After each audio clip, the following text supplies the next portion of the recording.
anak-anak, pada video kali ini kita akan belajar tentang norma, hak dan juga kewajiban. Ini adalah pelajaran pendidikan Pancasila kelas 6 bab 3 Kurikulum Merdeka. Kita langsung saja yuk belajarnya. Anak-anak, apa itu norma? Norma itu bisa juga aturan yang berlaku di dalam masyarakat. Nah, norma adalah aturan atau pedoman dalam bertingkah laku yang mengikat warga kelompok dalam masyarakat. Anak-anak, norma itu dibuat untuk membatasi perilaku di lingkungan masyarakat agar tidak membahayakan diri sendiri dan juga orang lain. Anak-anak, norma itu ada dua, yaitu norma tertulis dan juga norma tidak tertulis. Norma tertulis itu contohnya menaati aturan lalu lintas, kemudian berlakunya jam malam. Lalu untuk norma tidak tertulis itu contohnya menjaga kesopanan, menghormati orang yang lebih tua, kemudian mengikuti kegiatan gotong royong. Itu tidak tertulis. Kalian tahu bedanya ya, kalau norma tertulis itu biasanya lebih resmi. Anak-anak, norma itu mempunyai fungsi yang pertama sebagai pedoman atau petunjuk bagi masyarakat. Kemudian, norma juga mencegah terjadinya perpecahan antar warga. Norma dapat menciptakan ketertiban, keamanan, dan keharmonisan. Norma itu mengingatkan setiap individu akan tingkah laku yang akan dilakukan. Norma juga memberikan batasan bagi individu atau seseorang dalam berperilaku. Nah, anak-anak, norma juga memaksa individu atau seseorang untuk melakukan hal-hal yang sesuai aturan berlaku agar tidak merugikan diri sendiri maupun orang lain. Nah, jadi fungsi norma sangat penting bagi kita.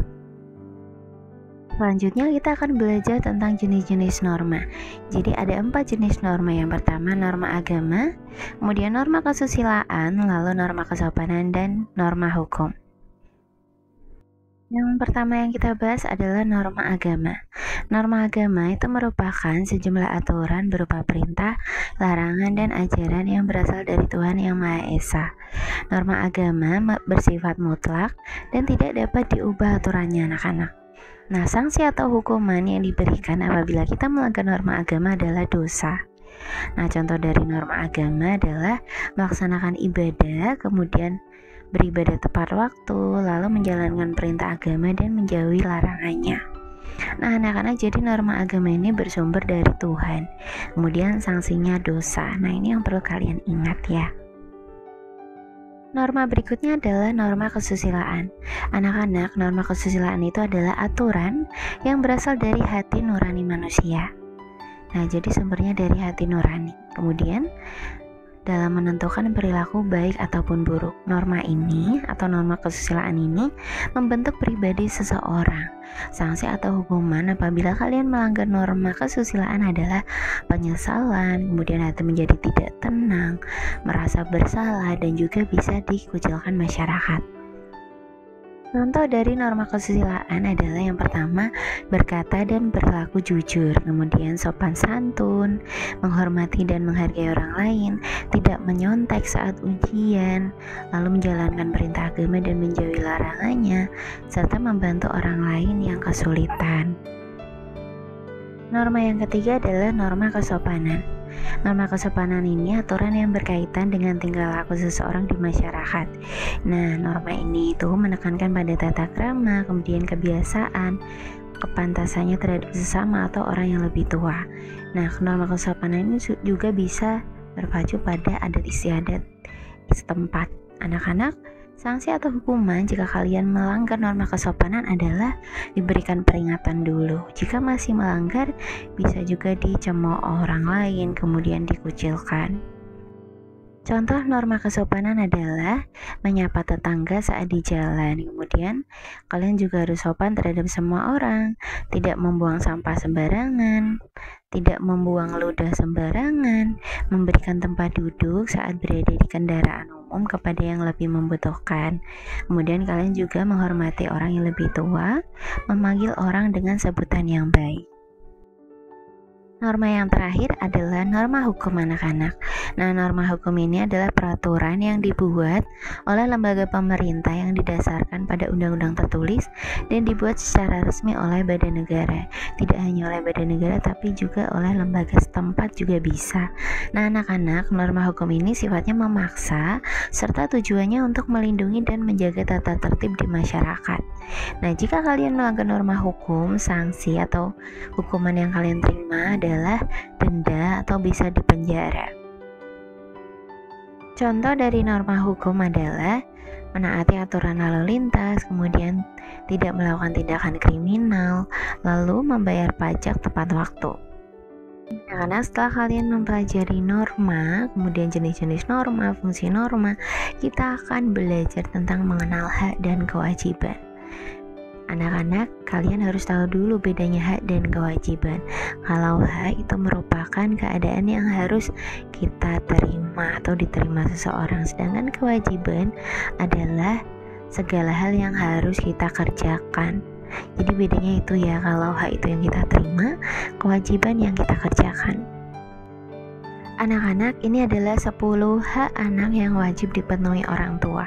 Ini berdasarkan Konvensi Hak Anak oleh PBB tahun 1989 dan Keputusan Presiden nomor 36 tahun 1990.